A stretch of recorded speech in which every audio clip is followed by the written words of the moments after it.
Welcome to the 31 Nights of Macoween. Every night on the 9th of October, I review one spooky movie. Come and join if you dare. Mike Flanagan is one of the most underrated directors working today in the horror genre. From gems such as Hush, Oculus, and Gerald's Game, he has a pretty good belt of work under his name, and it's just getting started.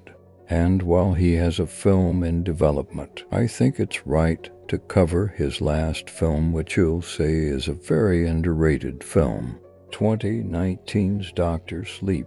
Dr. Sleep is the sequel to The Shining that manages to continue the story of Dan Torrance 30 years after the original film.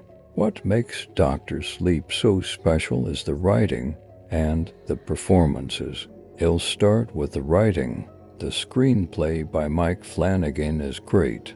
The way the film is presented and written, it feels a lot like a fan of the original source material, and while not only adapting the sequel book, but he manages to add some little details to help expand the otherwise minimal lore world of The Shining.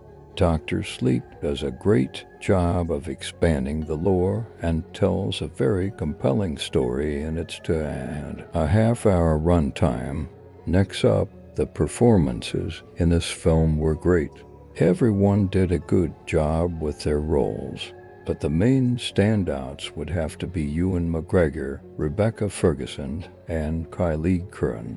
These three damn near carried this film. These three had great chemistry and bounced off of each other very well.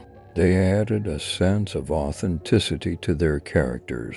In particular, Ewan McGregor. That man is so good as his role Danny.